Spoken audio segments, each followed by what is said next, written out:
Hello. Technical error के होने की वजह से कुछ समस्या होने की वजह से हम वापस लाइव आए हैं। वो लाइव मैंने कंटिन्यू कर रहे हैं हम। मैं सर को फिर से अपने साथ जोड़ती हूँ।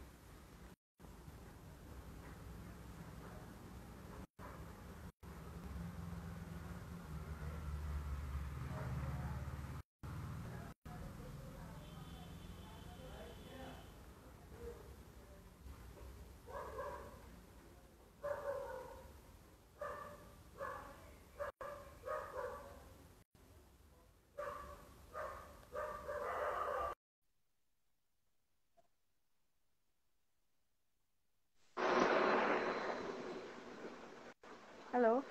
हेलो। आवाज आ रही है आपको? हाँ हाँ हाँ, वो टेक्निकल जी। एरर की वजह से वीडियो पॉज हो गया था। तो ओहो। ठीक है, अभी सही है और सब कुछ सही है ना सर? ठीक है, अभी आवाज आ रही है। हाँ, अभी मुझे परफेक्टली आ रही है आवाज। हाँ ठीक है। जी। ओके सर, आप अपने एग्जीबिशन के बारे में बता रहे थे। हाँ, ये जो राशि के बारे में मैंने कहा था कि जी। आ, फिर से इसमें फॉर्म एंड स्पेस जो मैंने कहा था कि जो आकार और अवकाश का रिलेशन है, ये तो इसमें बेसिक है ही, हर काम में है ही। तो उसके अलग अलग पहलू है जो मुझे ऐसे कहीं और कैसे है कि मेरा जो काम है वो ड्राइंग बेस है, इसलिए मैं ड्राइंग्स बहुत करता हूँ। मेरे स्केचबुक में बहुत सारे ड्राइंग्स होते हैं और फिर कोई एक ड्राइंग हम बार बार देखते हैं और मुझे ऐसा लगता है कि नहीं, इसमें कुछ तो भी है। तो फिर वहां से मेरा काम शुरू होता है, आगे पेंटिंग शुरू हो जाता है। और फिर आगे तो फिर से जब मैं ड्रॉ करता हूँ एक्चुअल कैनवास पर या पिक्टोरियल स्पेस में जो पेपर या तो वहां से फिर से ये काम, मतलब ये भी चित्र भी शुरू हुआ है। कैसे कि स्केच या ड्राइंग जो होता है, ड्राइंग में एक उसमें एक बीज होता है। ऐसा लगता है इसमें कुछ है, लेकिन क्या है वो डिफाइन नहीं हुआ है। तो पेंटिंग में हम क्या करते हैं, पेंटिंग से मैं कलर, फॉर्म, टेक्सचर जो कुछ है, ये सब एलिमेंट्स से मैं उसे डिफाइन करता हूँ और एक अनुभव पूरा डिफाइन करके देखता हूँ। और फिर ऐसा लगता है कि ये पेंटिंग अभी पूरा हुआ है। तो हर वक्त ही वो सक्सेसफुल होता ही है ऐसे नहीं, लेकिन ड्राइंग बेस चित्र होने के कारण मुझे ड्राइंग से ज्यादा निर्भर हूँ मैं ड्राइंग पर, और ड्राइंग्स के बाद मेरा पेंटिंग शुरू होता है। शुरू के दिनों में ड्राइंग कैनवास पर डायरेक्ट पेंटिंग करता था मैं, लेकिन बाद में मुझे पता चला कि नहीं, कभी कभी है ना वो ड्राइंग फिर दिखता नहीं है कैनवास पर, वो जो हम कहते हैं घोस्ट इंप्रेशंस, मतलब गलत ड्राइंग हुआ है वो बार बार दिखने लगता है। तो फिर मैंने मेरा तरीका बदला, फिर मैं ड्राइंग्स बहुत करता था, फिर ड्राइंग एक लेके फिर वो उससे पेंटिंग शुरू होता है। तो ड्राइंग थोड़ा डिसाइड होता है, लेकिन ऐसा नहीं है कि बस वही फाइनल है, उसमें कुछ ऐड होता है, कुछ उसमें से कुछ निकल जाता है। और फिर पेंटिंग का हमारा जो प्रवास है वो शुरू हो जाता है। और फिर एक नए एक्सपीरियंस की तरफ मैं बढ़ता हूँ और मुझे भी पता नहीं होता है कि अभी आगे क्या होने वाला है। और एक रिजल्ट के पास आ जाते हैं और फिर अब ऐसा लगता है कि नहीं, हाँ ये हाँ ऐसा कुछ है। तो कैसे है कि ये जो एक कुछ अनुभूति होती है वो विजुअल में देखना, किसी हर आर्टिस्ट जो कुछ सोचता है वो विजुअली सोचता है, और वो विजुअल उसको डिफाइन करना क्या कहते हैं कि उसमें एक्चुअल पिक्टोरियल स्पेस में मुझे डिफाइन करके देखना, हर आर्टिस्ट की यही इच्छा होती है। और उसी तरीके से आर्टिस्ट काम करते हैं।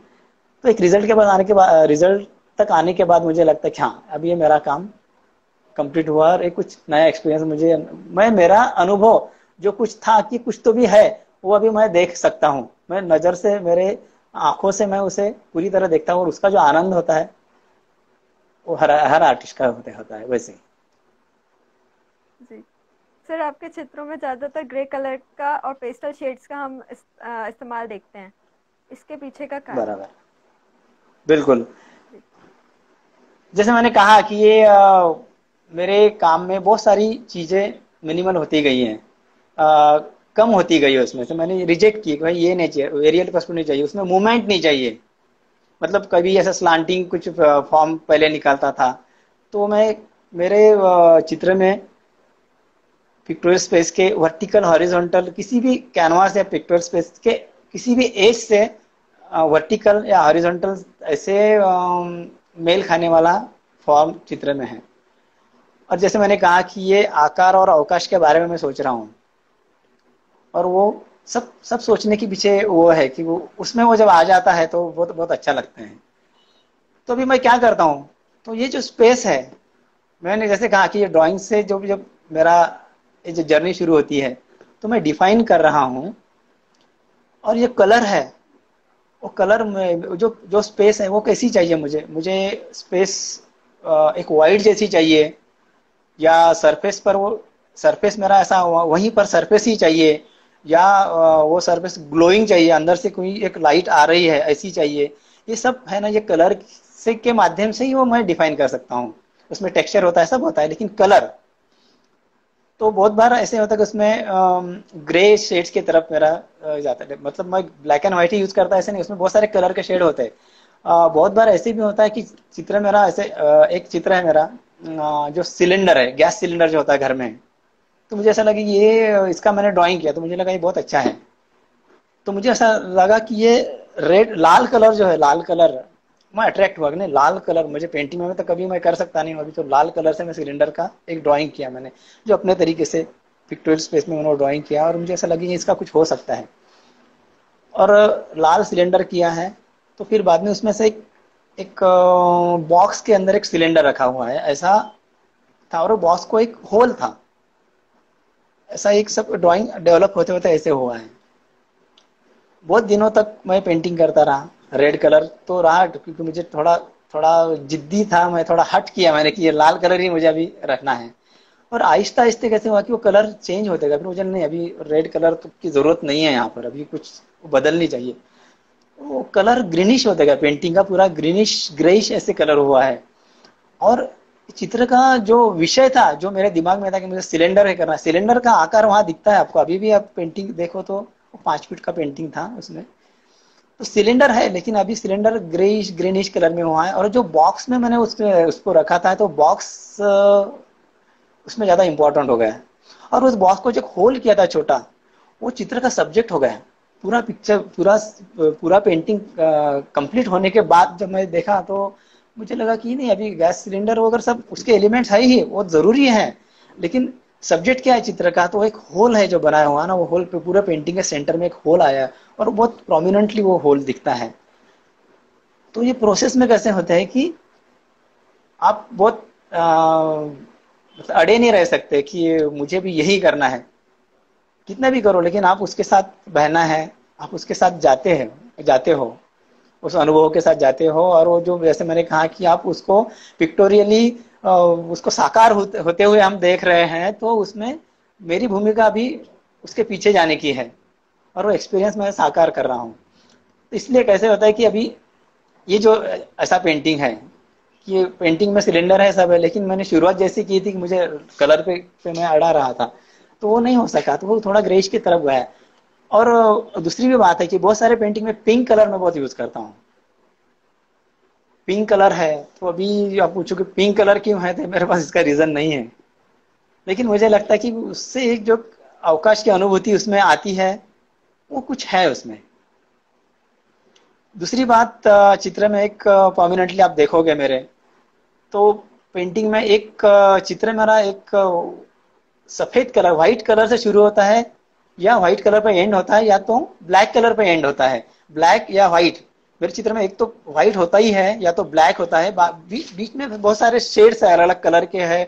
क्वाटरनरी बोलते हैं हम उसको, टर्शरी बोलते हैं, मतलब बहुत सारे कलर मिक्स करके शेड्स होते हैं, वो ग्रे ही होते हैं, ऐसे ग्रे के तरफ जाने वाले होते हैं, लेकिन आपको व्हाइट वहां दिखेगा या ब्लैक दिखेगा। तो इसका भी रीजन मेरे पास नहीं है, लेकिन मुझे लगता है कि वो कोई कहीं तो भी एक नजर, या कहीं तो भी शुरुआत होने के लिए या एंड होने के लिए जो चाहिए, वो उसमें उस तरीके से आता होगा शायद। तो इसलिए मैं जैसे कहा हूँ कि ये जो अमूर्त चित्र है ना, इसे अमूर्त क्यों कहता हूँ, क्योंकि मैं अभी इस पे बात में एक्सप्लेन नहीं कर सकता हूँ कि मैंने ये राशि क्यों निकाली है। वो जो राशि में मैंने अभी जो मैंने कहा कि गेहूं का जो दाना है, वो मैंने निकाला नहीं है, वहां पर कुछ टेक्सचर यूज किया मैंने वहां पर कुछ सैंड, एक्चुअल सैंड मैंने यूज किए कैनवास में, फिर ड्राई पेस्टल से उसके ऊपर मैंने टेक्सचर किया है। तो अभी मैं मेरा फ्रीडम ले रहा हूँ उसमें। एक पेंटिंग है मेरा जिसमें एक केज है, मतलब जो तोता उसमें जो रखते हैं, वो जो केज है उसका आकार है, लेकिन वो राउंड नहीं है। उसमें आप देखो तो एक ऐसा लगता है कि तो इसका तो वॉल्यूम है, लेकिन पीछे आप पूरा फॉर्म देखो तो उसमें जो छोटा दरवाजा होता है उसके बजाय वहां पर ब्लैक कलर का एक फॉर्म आया है। तभी क्या हुआ है कि मतलब जैसे मैंने कहा कि आइडेंटिकल ऑब्जेक्ट से मेरा काम शुरू हो रहा है, लेकिन अभी वो आपको बहुत विजुअल की तरफ लेके जा रहा है। तो इसे इसलिए मैं उसे कहता हूँ कि ये अमूर्त है। और मुझे एक्सप्लेनेशन के परे है वो। तो आप कहोगे भाई इसमें बताओ भाई इसमें क्या है, तो ये और ये जो भी सब बातें कर रहा हूँ मैं चित्र के बारे में बता रहा हूँ, ये है ना, ये मैं इसके पीछे से बात मतलब इसके पीछे जा रहा हूँ मैं। शायद ये ऐसा होगा, शायद ये अवकाश के बारे में है, शायद ये मेरे पुराने कुछ एक्सपीरियंस है उसका कुछ तो भी उसमें संदर्भ है, लेकिन मैं 100% नहीं कह रहा हूँ ये। तो इतना एक वर्क ऑफ आर्ट इतना स्वतंत्र होता है और कोई एक आर्ट वर्क इतना स्वतंत्र होता है कि आर्टिस्ट भी खुद उसमें उसका हकदार नहीं होता है उस तरीके से कि भाई आप है तो आप ही बताओ। खाली मैं कहता हूँ कि ये चित्र के प्रोसेस में मैं वहां खड़ा हूँ और मैं प्रोसेस में हूँ, इसलिए मैं थोड़ा सा हक लेता हूँ कि भाई ऐसा ऐसा कुछ है इसमें, ये बताने के लिए। तो ये एक बात उसमें होती है। तो कलर के बारे में मैं ऐसा सोचता हूँ। आपके चित्रों में बस जी हेलो हाँ हाँ बताइए, बोलिए। सर, आपके चित्रों में आप ऑब्जेक्ट्स को आधा दर्शाते हैं, इसके पीछे का रहस्य? ऑब्जेक्ट को आधा नहीं दर्शाता हूँ मैं, हेलो मतलब अच्छा किसी चित्र में हो सकता है। हेलो हेलो, आवाज आ रही है आपको? हेलो, सर, आपको मेरी आवाज आ रही है? मुझे आ रही है आवाज आपकी। ओके ओके, ठीक है, तो मैं अपना प्रश्न दोहराती हूँ। आप वस्तुओं के जी, रेखा चित्र को पूरा ना दिखाकर आधा पेंट करते हैं, इसके मैं बारे आधा में पेंट नहीं कर, हाँ हाँ। तो एक तो मुझे ऐसा लगता है कि आप जैसे कह रही हो आधा पेंट करते हैं, इसका मतलब आधा आप किस आधार पर कर रही हो, क्योंकि वो जो ऑब्जेक्ट है वो रियलिटी में मैं देख रहा हूँ उसके जैसा नहीं है, इसलिए आप आधा कह रही हो शायद। तो मैंने कहा ना कि मेरा जी सोचना उसके बारे में, मतलब जो ग्लास बॉटल है उसका जो ग्लास का टेक्सचर है वो मुझे इम्पोर्टेंट है, ऐसा नहीं हो। वो जो उसका वॉल्यूम है, जैसे मैंने कहा कि उसका जो कलर है, उसका उसके ऊपर जो लाइट रिफ्लेक्ट हो रहा है, ये चीजें मेरे लिए बहुत इंपॉर्टेंट नहीं है, वो तो खाली रेफरेंस है मेरा। बॉटल है रेफरेंस है और उसको लेकर मैं, जैसे मैंने कहा कि मैं एक दूसरे अनुभव की तरफ जा रहा हूँ, अनुभव ढूंढ रहा हूँ। तो इसलिए आपको लगता है कि ये अधूरा है, लेकिन चित्र में आपको अधूरा नहीं लगेगा, आपको एक अलग एक्सपीरियंस की तरह लेके जा रहा है। अगर नहीं जा रहा है तो इसका मतलब पेंटिंग बराबर सक्सेसफुल नहीं हुआ, ऐसा मैं कहूंगा। ठीक है, आवाज आ रही है आपको? जी हेलो हाँ जी। यस सर, बहुत आज नेटवर्क इशू कर रहा है शायद, बट ठीक ओहो है, हो। मैं प्रश्न अपना दूसरा, जी, आपके चित्रों में आप विषय वस्तु कैसे चुनते हैं? आवाज आ रही है ना? यस सर, आप सुन मुझे सकती है ना आवाज आ आवाज? रही है बीच बीच में, बट अच्छा। आप मुझे दिख नहीं रहे हैं प्रॉपरली, तो ठीक है, शायद मेरे साइड से ओहो हो। टेक्निकल इशू है, जो मैं ओहो देखती हूँ हो। थोड़ी देर, मतलब शायद थोड़ी देर में सही हो जाए, बट ठीक है, आप अपना ओहो आंसर हो। दीजिए, अच्छा, हमारे दर्शकों को दिख रहा है। जी आपका सवाल क्या था? सर, सवाल यह है कि आप अपने चित्रों में हम्म। विषय वस्तु कैसे चुनते हैं? चित्र में विषय, जैसे मैंने कहा कि विषय से मैं बहुत सारे, कभी मैं ड्राइंग स्केच बुक लेकर मैं बैठता हूँ और मैं ड्राइंग्स करता हूँ। एक स्क्वायर या रेक्टेंगल जो कुछ है मैंने लिया है और उसमें पेंसिल लेकर मैंने अभी शुरू कर दिया। मेरे दिमाग में कुछ भी नहीं है, मैं सोच नहीं रहा हूँ कि मुझे कुछ यही निकालना है, और मैंने ड्राइंग करना शुरू किया। जैसे आहिस्ता आहिस्ता वो जो मैंने कहा कि वो जो अवकाश है उससे कुछ मैं प्ले कर रहा हूँ और फिर एक कोई एक फॉर्म उसमें से निकल आता है। वो कभी कभी आइडेंटिकल होता है, कभी नहीं भी होता है। तो इस तरीके से मैं एक आकार की तरफ जाता हूँ, फिर बाद में मुझे ऐसा लगता है कि ये इसके जैसा दिख रहा है, उसके जैसा दिख रहा है। तो और फिर आगे मैं सोचता हूँ कि और क्या हो सकता है इसका।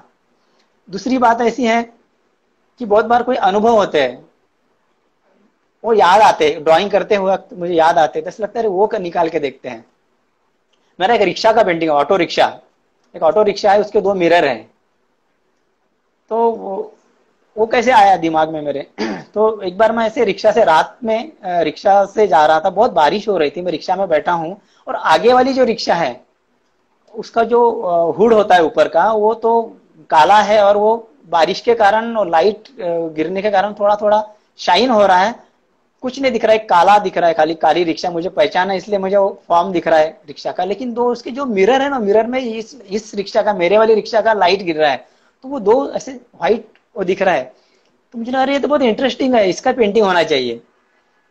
और फिर मैंने घर पर आकर स्केच बुक में वो रिक्शा किया, तो रिक्शा का जो ड्राइंग किया बहुत रियलिस्टिक था वो, बहुत बोले तो रियलिस्टिक ही था।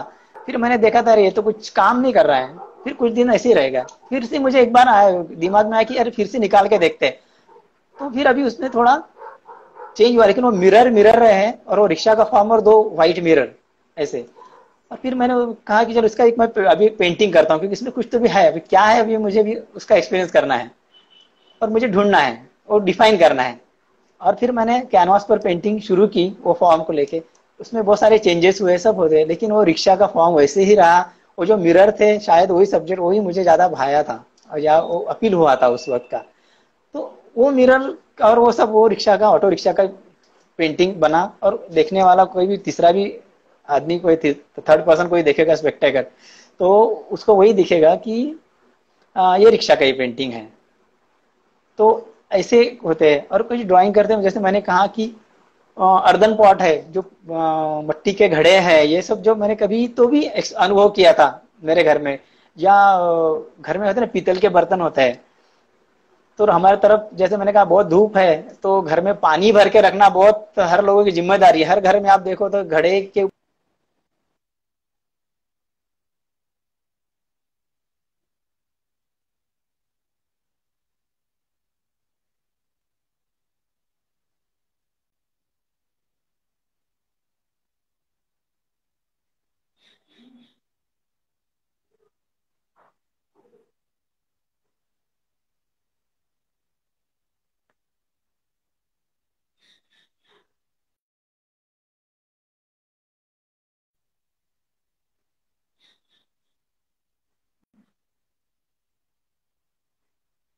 सर के तरफ से लेफ्ट हो गया, मैं सर को फिर से ऐड करती हूँ।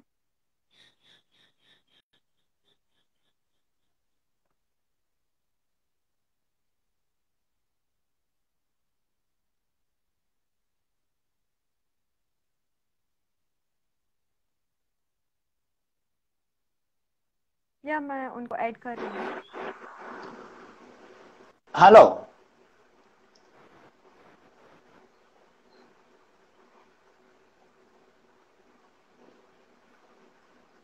हाँ उन्नति, आवाज आ रही है मेरी? Yes sir. हेलो। हेलो, आवाज आ रही है यस मेरी? Sir, sir cantt you. Sir आपकी आवाज हाँ अब आप दिख रहे हैं। ओके। आज ओके। बहुत टेक्निकल एरर आ रहे हैं, उसके लिए सॉरी सर। पता नहीं क्या हुआ। नहीं नहीं कोई बात नहीं, मेरे यहाँ भी हो सकता है प्रॉब्लम, यहाँ से भी हो सकता हाँ, है। पता नहीं तो मैंने, अभी हाँ तो, हम्म, हम्म, हाँ तो जी कंटिन्यू सर करूँ बोलिए। मैं?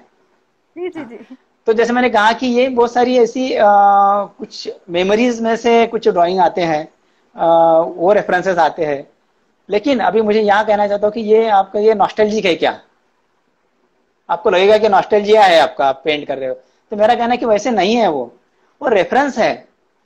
मतलब एक घड़ा है, उसमें पानी है, या जैसे मैंने कहा एक अर्दन पॉट, मैंने जैसे कहा कि जो मटका है उसमें पानी है, उसमें एक मैंने फिश भी निकाला है। तो और उसको लेके कुछ नए एलिमेंट उसमें आ गए हैं, मैं कर रहा हूँ। तो मेरा कहना है कि वो खाली रेफरेंस है।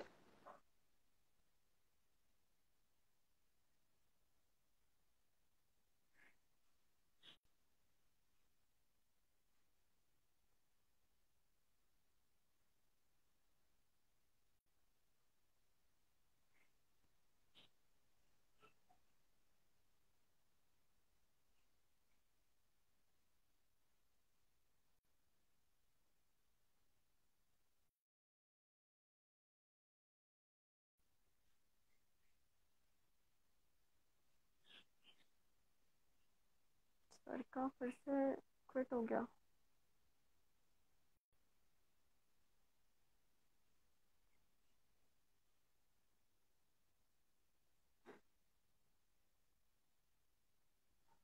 मैं सर को फिर से ले ज्वाइन करने का ट्राई करती हूँ।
So please accept the request and sending you.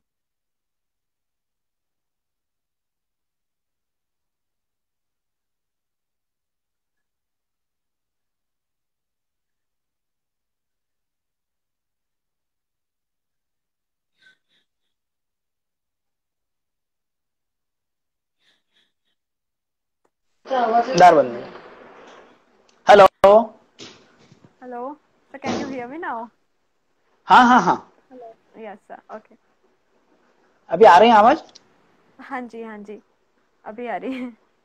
Okay. हाँ ओके सर, तो हम कंटिन्यू करते हैं जी। जी जी। तो कहाँ तक आए थे हम लोग? मैं मेरे साइड से तो तो नेटवर्क हाँ, इशू का हो सकता है जी। पता नहीं, अभी मैंने ओके। तो मोबाइल का नेट सही कर दिया है। एनीवे, ओके ठीक।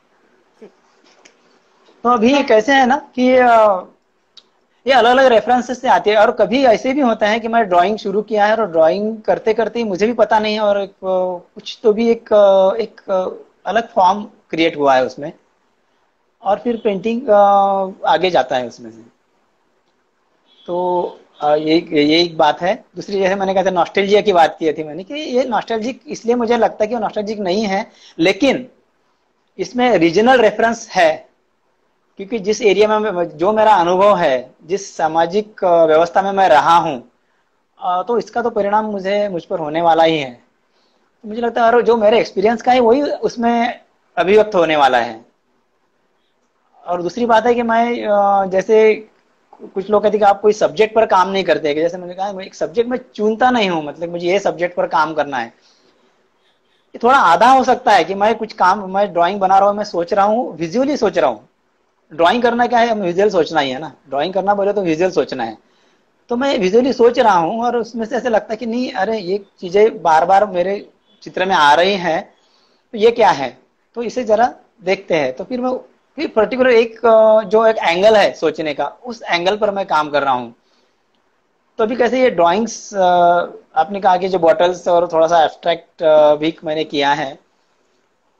ये जो मेरे ड्राइंग्स है, जो स्केच बुक्स बहुत सारे मैं देखता हूँ, बार बार देखता हूँ, जो काफी साल पहले के स्केच बुक में बार बार देखता हूँ। कभी कभी बहुत पुराना ड्राइंग जो है मुझे इंस्पायर करता है कि अरे ये तो रह गया है, ये बहुत अच्छा है, अभी भी मुझे अच्छा लग रहा है ड्राइंग, तो शायद इसमें कुछ होगा। तो एक बार मैंने सोचा कि बहुत सारे मेरे ड्राइंग्स में मैंने फिगरेटिव कुछ फिगर लेके, मतलब ह्यूमन फिगर लेके कुछ किया है, कुछ एनिमल लेके मैंने कुछ किया है और ड्राइंग किया है, लेकिन उसके मैं आगे नहीं गया। तो मैंने सब इकट्ठा किए बहुत साल से, मतलब ये 8-10 साल में जो कुछ है ड्राइंग्स इकट्ठा किए मैंने। और फिर मुझे लगा कि ये जो फिगर जिसमें यूज किया है मैंने, या जिसमें फिगर के जरिए कुछ ड्राइंग आए हैं, या कुछ एनिमल है जो ह्यूमन रेफरेंसेस उसमें है, तो उसका क्यों ना मैं एक बार फिर से सोचूं। फिर वो सब एक साथ लेकर मैंने फिर से उसका नए से मैंने सोचना रखा, फिर नए से ड्राइंग शुरू किया मैंने।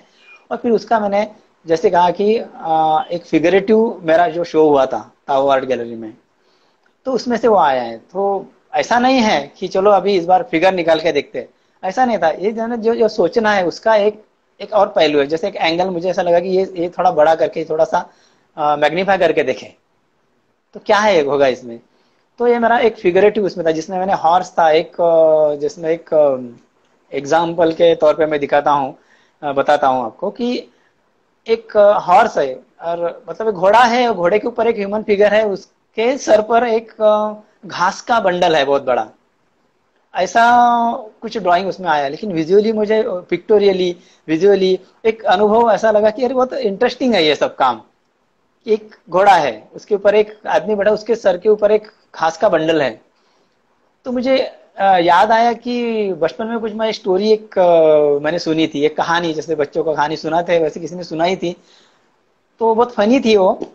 फिर कहानी मुझे याद नहीं है, उसमें याद उसमें से एक विजुअल मेरे याद में था, और कि ऐसे कि एक आदमी है, वो अपने घोड़ी से बहुत प्यार कर रहा था, प्यार करता था। और मुझे उसे ऐसा लगा कि नहीं, मुझे भी ये घास ले जाना है, तो वो घोड़ी को क्यों तकलीफ दूं मैं, तो उसको मैं बैठूंगा और मेरे सर पर वो घास का बंडल लूंगा मैं, ताकि घोड़ी को कुछ तकलीफ ना हो। तो ये सब ऐसे जो एक उसमें एक ये था, एक फनी ऐसा एक फीलिंग है उसमें। तो मुझे लगा कि ये तो है, लेकिन इसके परे इसमें विजुअल भी बहुत है कुछ। तो उसका मैंने पेंटिंग किया। तो अभी जैसे मैंने कहा कि मुझे पता नहीं होता आगे क्या होने वाला है जो पेंटिंग के प्रोसेस में, और बहुत सारे टेक्सचर उसमें आते हैं।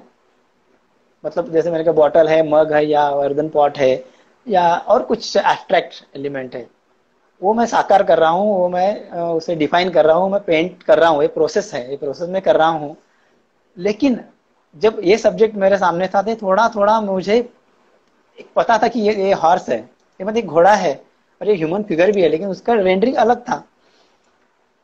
तो ये अभी मैं कैसा एग्जीक्यूट कैसे होगा ये। तो जब मुझे ऐसा लगा कि नहीं, यहाँ जो टेक्सचर मैं यूज करूंगा, तो मुझे ऐसा लगे दीवार के ऊपर पोतते हैं ना हम लोग काउडंग, और उससे जो पोतते हैं ना, जो पोतना होता है ना, उस तरीके का फीलिंग मुझे चाहिए। तो पहली बार टेक्सचर के बारे में मैंने ऐसा इस विषय के कारण मैंने सोचा, और फिर मैंने वो एक कपड़ा लेके, वो कलर लेके उसमें पूरा पोत दिया कैनवास के ऊपर। फिर उसके ऊपर वो घोड़े का मैंने ड्राइंग किया। दूसरा कोई दूसरे तरीके से मैं अगर निकालता था तो वो घोड़ा मैं शायद बहुत अच्छी तरह उसे फाइन ऐसे मैं उसे पेंट करता था। लेकिन यहाँ मैंने थोड़ा सा पैची पैची ऐसा, जैसे दीवार के ऊपर पेंट करते हैं ना चूना लेके, जो लाइम से हम लोग करते हैं, वैसा कुछ उसमें मुझे लगा नहीं ऐसा कुछ चाहिए इसमें। और फिर मैंने उस तरीके से उसका टेक्सचर किया। तो कभी मैं ऐसा नहीं करता हूँ, तो ऐसा लगता है कि दीवार के ऊपर चित्र किया हुआ है, कैनवास में ऐसा लगता। तो उसके ऊपर आदमी है, फिर वो उसके ऊपर जो घास का बंडल है वो मैंने पेंसिल से बहुत माइन्यूट ऐसा डिटेल से किया है। तो अभी ऐसा सोचते कि हम जो एकेडमी में हम पढ़े हैं कि अरे यहाँ रेंडरिंग अलग है, और जो घास का आप जो रेंडर कर रहे हैं उसमें तो एक एक तिनका निकाले हैं, आप पेंसिल से किया है, उसको माइन्यूट किया है, और ये सब पोत दिया है इधर, तो ये एक दूसरे से मेल नहीं खा रहा है, ये कंपोजिशन कैसी है। तो ऐसा सवाल हो सकता है। लेकिन अभी हम उसके काफी आगे चले जाते हैं। आर्टिस्ट एक अपने दुनिया में चला जाता है, अपने अनुभव की तरफ, तो अनुभव इतना उसमें हावी होता है उसका, और वो तो इस ये सब पीछे जो एलिमेंट्स है कंपोजिशन, ये सबसे पीछे छूट जाती है। और वो चित्र में फिर ऐसा कुछ आया। तो लेकिन मुझे उसमें बहुत मजा आई जब वो टेक्सचर किया मैंने, कि मैंने इस बार टेक्सचर को एक रेफरेंस है मेरा कुछ यादों का, और ऐसा नहीं कि एक मेमोरी है, लेकिन वो भी कहानी में की है। तो फिर मैं आगे मैं इसके बारे में सोचता हूँ, ये चित्र के बारे में, तो क्या हो सकता है इसमें। अभी अभी के रेफरेंस में अभी ये सब करने के बाद पूरा पेंटिंग में देखना भाई क्या हो सकता है इसमें। तो मुझे ऐसा भी एक याद आया कि ये से बहुत रिलेट करने वाली बात है, ऐसी भी नहीं है, कि मैं सोचता था कि ऐसे लोग कहते हैं ना कि तेरे लिए मैंने पूरी जिंदगी में बहुत सहा है, बहुत कुछ मैंने मतलब ये खाए, उसमें क्या बोलते हैं इसको, कि तकलीफें उठाई है तुम्हारे लिए। लेकिन वो उसमें उसकी खुद की भी खुशी होती है, तो उसका वो भार हल्का भी होता है, वो खुद के लिए भी करता है। ऐसा कुछ उसमें होगा शायद, इसलिए वो घास का जो बंडल है वो हल्का होता है, लेकिन वो बहुत बड़ा है उसके सर के ऊपर, और वो कहता मैं ढो रहा हूँ किसी के लिए, और मुझे लगता है कि वो घोड़े को भी तकलीफ ना हो, लेकिन आप तो उसके ऊपर है। तो ऐसा बहुत सारा उसमें मजा है उसमें, वो सोचने में अलग अलग तरीके से आप उसको देख सकते हो उस चित्र को। ये रियलिस्टिक रेफरेंस आने का मतलब घोड़े का रेफरेंस डायरेक्ट आना उसमें, वो घास का आना, तो ये कुछ नया आ गया है इसमें। तो अभी मुझे लगता है कि ऐसी नई नई बातें खुद को ही मिलती रहती है। जी। सर, आप अपने हाँ। पेंटिंग में 2D ड्राइंग्स को बहुत ही आसानी से एक ही कलर से 3D दर्शा लेते हैं, तो इसके बारे में कुछ बताइए। जैसे मैंने कहा था कि जो फॉर्म एंड स्पेस, जो आकार और अवकाश का संबंध है, उसके बारे में बहुत ज्यादा कॉन्शियस मैं होता हूँ। और अगर मैं कहता हूँ कि जो अवकाश में अगर आप देखो ना कि एक ऑब्जेक्ट मैंने एक जगह पर रखा है, और बाजू में कुछ नहीं, ऐसा लगता है जगह खाली लग रही है, यहाँ कुछ होना चाहिए। तो पिक्टोरियल स्पेस में अगर एक आकार है तो वो भी दूसरी जगह खाली लगती है, तो वो ना लगे तो क्या करे। तो मुझे लगता है कि जो जो आकार है या ऑब्जेक्ट है कोई, तो उसका वॉल्यूम है, तो वॉल्यूम में अभी उसे मैं वॉल्यूम मुझे नहीं चाहिए, मैं वो कैसे निकाले मैंने। तो मेरे चित्र में कंटूर लाइन जो है, जो बाह्य रेखा है आकार की किसी भी, वो कंटूर लाइन बहुत इंपॉर्टेंट है। मेरा कहना है कि मैं कंटूर लाइन के जरिए वो आकार, वो जो पिक्टोरियल स्पेस में साकार कर रहा हूं, तो उसमें क्या है फिर उसके अंदर, ये जो कंटूर लाइन के जरिए ना, अलग अलग एक प्रतल है, प्लेन है, अलग अलग प्लेन्स है डिफरेंट, जो अनविजुअल है, जो विजुअल नहीं है, जो दिखते नहीं है मुझे, लेकिन अलग अलग प्लेन्स है। उस प्लेन्स का कुछ खेल उसमें हो रहा है, जो कंटूर लाइन से उसमें आपको अनुभव अनुभव हो रहा है उसका। तो मेरा कहना है कि ये जो, इसलिए आपको ये 2D लगेगा। जैसे मैंने कहा ना कि मेरा चित्र जो सरफेस से शुरू का सरफेस पर ही एंड होता है, कहने का मतलब मेरा ये उसमें पर्सपेक्टिव नहीं है कुछ। तो सब चीजें सरफेस पे है, तो फिर इतना जो इतना स्टैटिक क्यों नहीं हो रहा है वो, तो इसमें अवकाश का रेफरेंस है। और जैसे मैंने कहा कि उस आकार में, उस जो रेशा आकार खंड जो कहते हैं, उसमें जो कंटूर लाइन है उसमें वो जो प्रतल है, जो प्लेन है, उसका प्ले है उसमें, जो विजुअल नहीं है, और जो खाली खाली उसका हम अनुभव ले सकते हैं। तो इसलिए ये 2 डायमेंशनल के तरफ आपको उसका झुकाव ज्यादा दिख सकता है। जी। सर, आपके समकालीन कलाकारों के कामों पर आपके क्या विचार हैं और आप उन्हें कैसे देखते हैं? मेरे समकालीन चित्रकार जो है, बहुत सारे, भी किसी किसी का नाम ले, बहुत मुझे अच्छे लगते हैं। बहुत सारे आर्टिस्ट हैं ऐसे, वो फिगरेटिव जैसे करते हैं, या अलग अलग अभी नए मीडिया में भी लोग काम कर रहे हैं, अलग अलग बहुत प्रभावी काम कर रहे हैं, बिल्कुल। लेकिन एक सवाल मुझे पूरे आर्ट फील्ड में, एक जो शुरू से था, जो हमारे मतलब फ्रीडम मिलने के बाद से है, वो सवाल आज भी है कि एक हमारे अभिव्यक्ति का आइडेंटिटी क्या है। मतलब मेरा, हम जो जो कला करते हैं उसमें आइडेंटिटी, जैसे कि मैंने कहा कि बंगाल स्कूल थी, बड़ौदा स्कूल थी, बंगाल स्कूल में भी बहुत उन लोगों ने, क्या है उस वक्त वो एक शब्द यूज करते थे कि भारतीयता क्या है। तो अभी मैं ऐसा नहीं कहूंगा, मेरा कहना है कि हर आदमी की, मैं जैसे मैंने कहा कि एक मैं वातावरण में बड़ा हूँ, एक सामाजिक स्तर में मेरा स्तर अलग है, और एक पूरा एक सोशल इसका इम्पैक्ट मुझमें है, सब उसमें मेरा हर तरह उसका रिएक्ट होना, मेरा एक तरीका है उसका रिएक्ट होने का, हर व्यक्ति का अलग है, लेकिन उसमें एक सामान्य रूप से एक कॉमन एक बात है।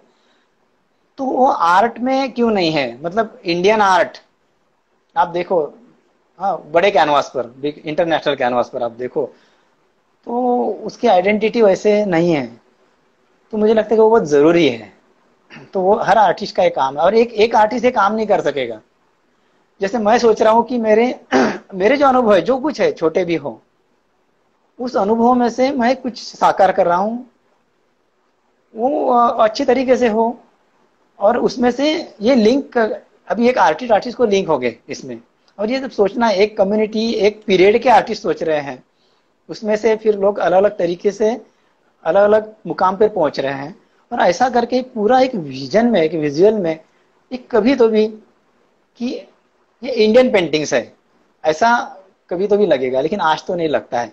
तो ये आह्वान है, इसके लिए एक चैलेंज है ये इंडियन आर्टिस्ट के लिए। अभी आप कहते हैं कि ग्लोबलाइजेशन के कारण हम लोग अभी सब जुड़ गए, अभी कुछ ऐसा आइडेंटिटी का नहीं है। मुझे लगता है कि ये तो अभी और ज्यादा इंपॉर्टेंट हो गई है। इंडियन नहीं कहता हूं मैं कहता हूं कि इंडिविजुअल आइडेंटिटी बहुत इंपॉर्टेंट हुई है। तो इंडिविजुअल हम पर इन्फ्लुएंसेस बहुत है। मेरा बोलने का तरीका देखिए, मेरे शब्द यूज करने का देखिए, इस पर बहुत सारे इन्फ्लुएंसेस है ना। तो ओरिजिन कुछ तो भी होगा, तो क्या है पता नहीं। तो ये विजुअल के माध्यम से एक आर्टिस्ट का काम है ये, कि मेरे जो जो चित्र जो कला निर्मिति मेरी हो रही है, उसमें कहीं तो भी ये रेफरेंस थोड़ा भी मुझे मिल गया है तो मुझे अच्छा लगेगा। और बहुत सारे लोग, बहुत आर्टिस्ट अलग अलग पीढ़ी के, अलग अलग पीढ़ी के करते रहेंगे, तो इसमें से एक आपको एक पूरा एक विजन मिल सकता है। और मुझे लगता है कि वो बहुत जरूरी है उसके लिए।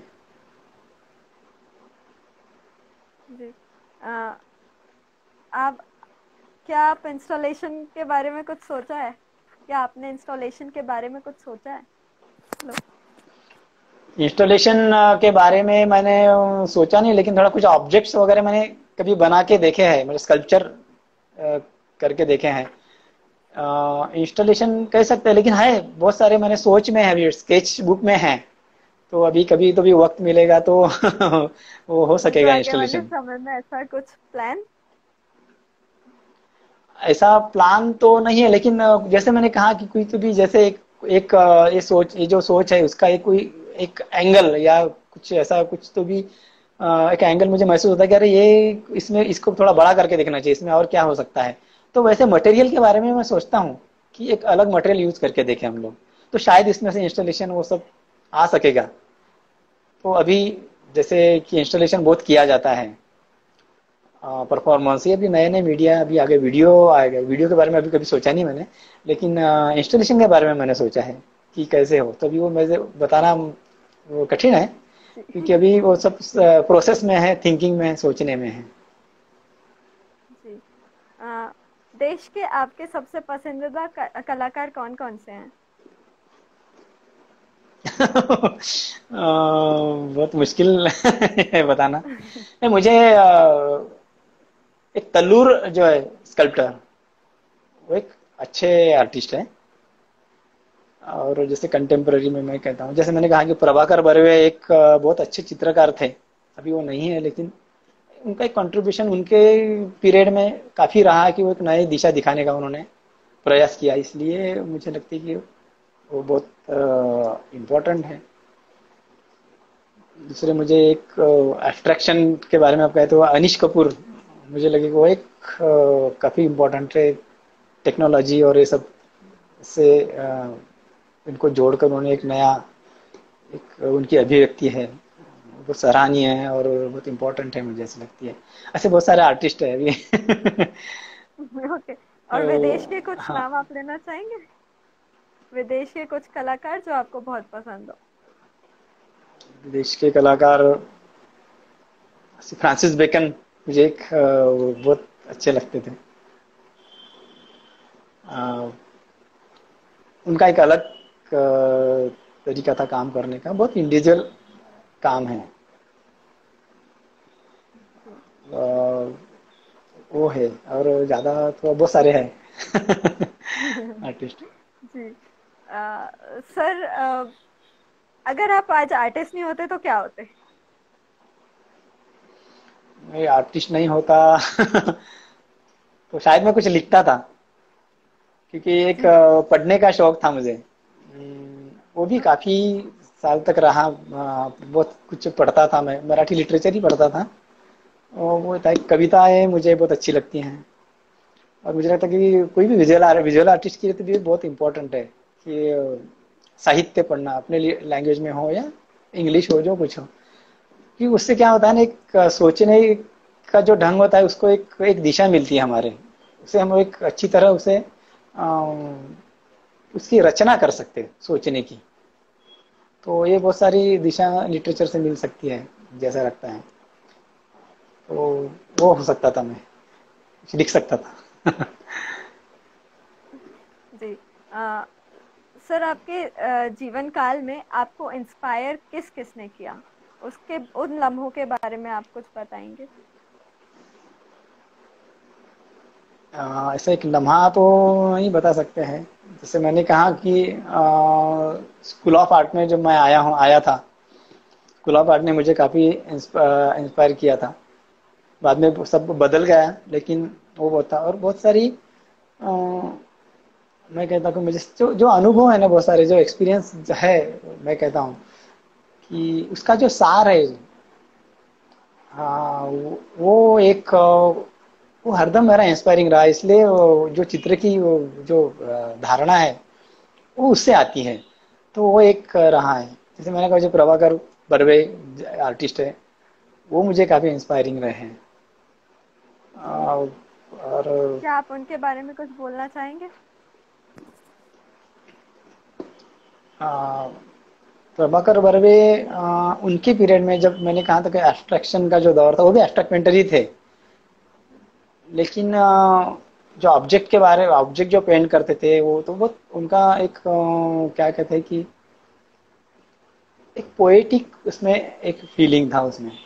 और अलग अलग ऑब्जेक्ट आकार जो है, जो पहचान के है उसमें, उनके रिलेशन जो थे, उसके रिलेशनशिप से वो एक नया अनुभव आपको देते थे। ऐसे मतलब, जैसे मैंने कहा कि वहां पर एक अ, झाड़ का सूखा हुआ पत्ता है, फिर एक घड़ी भी है, जो पुराने ढंग की घड़ी होती है वो भी है उसमें।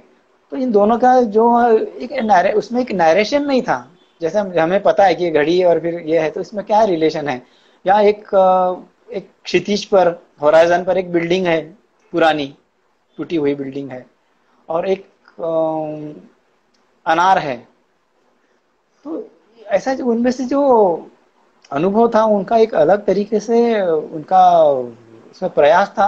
और जैसे मैंने कहा था कि सेल्फ आइडेंटिटी, ये खुद की आइडेंटिटी ढूंढने का जो उनका नजरिया था, अ, वो इस दौर में काफी मुझे लगा कि बहुत इम्पोर्टेंट था उनका। तो इसलिए मुझे वो एक अच्छे आर्टिस्ट लगे थे।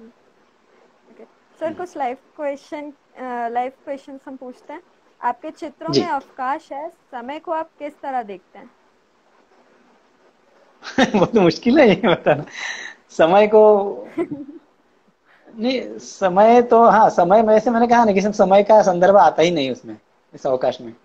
या तो मैं जो समय के बारे में मेरी जो थिंकिंग है वो शायद वो उसमें नहीं है। क्योंकि अ, ये जो अवकाश है, जो चित्र का अवकाश है, मैं कह रहा हूँ कि उसको बियॉन्ड द टाइम, उसका समय में बड़ा मुश्किल है मुझे बताना। अभी यह एंगल से मैंने कभी सोचा नहीं ज्यादा, तो क्योंकि बहुत ही जी। एब्स्ट्रैक्ट है ये सब। ओके सर,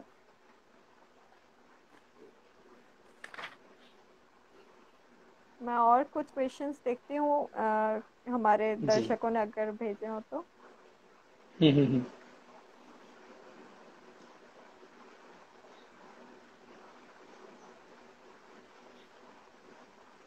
क्या आप शुरुआती दिनों में कंफ्यूज होते थे जब आप आर्ट स्कूल में थे, और अगर होते थे तो आप उसको कैसे सुधारते थे?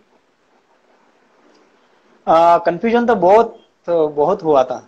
कि जैसे मैंने कहा कि स्कूल ऑफ आर्ट में आने के बाद जो कुछ विषय पेंटिंग के थे मेरे, जैसे मैंने कहा जो पेंटिंग करते हैं सब लोग, वैसे बड़े बड़े कैनवास के ऊपर एब्स्ट्रैक्ट पेंटिंग कर रहे हैं, तो ये क्या होता है? मुझे लगता है 2D डिजाइन ही करना ही कोई पेंटिंग बोलते हैं। और फिर इसके बारे में सोचना क्या है, कोई कोई बता नहीं सकता था कि कैसे सोचा जाता है इसके बारे में, ये कैसा कहाँ से आता है ये सब। ये देख देख कर आता है, ऐसा ही एक मुझे लगता था, देख देख कर आता है, तो फिर क्रिएटिविटी इसमें क्या है? और इससे बहुत सारे सवाल थे, तो ये बहुत कंफ्यूज एक दौर था ये। तो ये तो हर स्कूल का होता होगा। जैसे मैंने कहा कि एक्सपोजर बहुत नहीं था, फिर भी मुंबई में जेजे स्कूल ऑफ आर्ट में हूँ मैं, इसी जगह भी ये प्रॉब्लम था कि कुछ लोग हैं, वो कुछ सीनियर्स है जो है, और एक उनका एक माहौल बना हुआ है और एक सोच का है, और वो सोच का इन्फ्लुएंस आप पे होता ही है। लेकिन जैसे सवाल मैंने कहा ना, खुद का एक सवाल दिमाग में चाहिए हमारे, कि ये क्यों कर रहा हूँ, मैं किस लिए कर रहा हूँ। अभी आप जैसे अभी ये सिचुएशन में, आज की सिचुएशन जो है, इसमें भी लगता है पेंटिंग क्यों करना चाहिए, क्या होता है ये पेंटिंग करने से, ऐसा सवाल आते हैं ना। तो उस वक्त भी ऐसे सवाल आते थे कि मैं ये कर रहा हूँ, इसके लिए मैं आया था, मैं तो रियलिस्टिक कुछ सीखने के लिए आया था, वो सीख भी लिया मैंने, अभी वो भी मुझे पसंद नहीं है। ऐसा लगता है कि नहीं ये तो ठीक है, इसके बारे कुछ और है। तो ये कंफ्यूजन था, तो उसमें से निकलने का प्रयास मैंने खुद खुद अकेले ने किया। और सेल्फ लर्निंग भी उसमें बहुत सारी थी। मतलब स्कूल ऑफ आर्ट में आप आते हो, आपको टीचर होते हैं, आपके गुरु होते हैं, बहुत सारे ये सब होते हैं, इसके बावजूद भी एक सेल्फ लर्निंग होती है।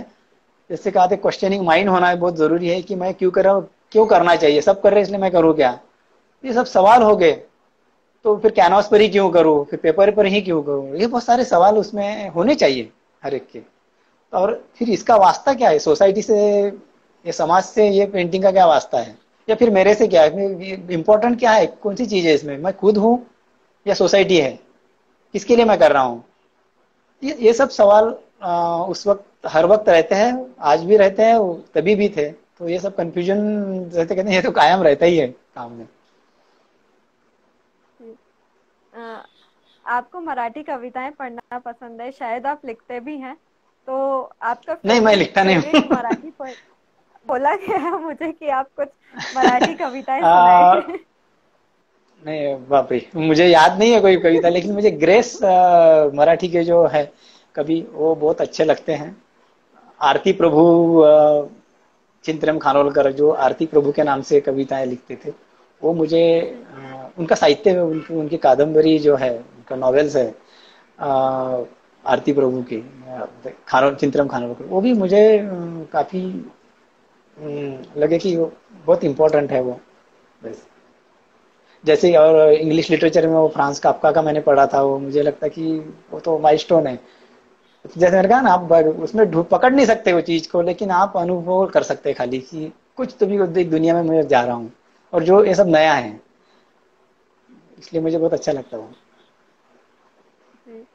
अ, एक और सवाल, आपके चित्रों में स्मृति होती है या कल्पना, अथवा दोनों? जी फिर से एक बार बताइए। आपके चित्रों में स्मृति होती है या कल्पना, या दोनों? आ, स्मृति का जो मैं जो जैसे मैंने कहा कि स्मृतियां जो यादें हैं उसका रेफरेंस तो होता है, और कल्पना भी उसके साथ होती है। कल्पना से ही मैं आगे जाता हूँ। उसमें खाली कल्पना रहेगी तो मुझे लगता है कि खाली कल्पना नहीं कर सकते हम लोग। कल्पना के साथ कुछ तो भी एक रेफरेंस आपका अनुभव का होता है, वो होना जरूरी भी है। अगर नहीं हो तो फिर कल्पना चित्र ही हो जाएगा वो। जी। Thank you sir. Okay. Thank you so much. आपने आज समय निकालकर फाउंडेशन के लाइव सेशन में आप आए। हम आप सभी के आपके बहुत बहुत आभारी हैं। Foundation of art and culture is very good. धन्यवाद सभी का। Thank you sir. Thank you all of you. Thank you sir. Thank you. Bye. Bye sir. Okay. Thank you so much sir. Foundation of art and culture आपका बहुत बहुत आभारी है। दोस्तों, कल हमारे साथ शाम 5 बजे लाइव सेशन में बात करने आ रहे हैं वी रमेश सर। तो हम फिर से मिलते हैं कल शाम 5 बजे उनके साथ। धन्यवाद। Take care.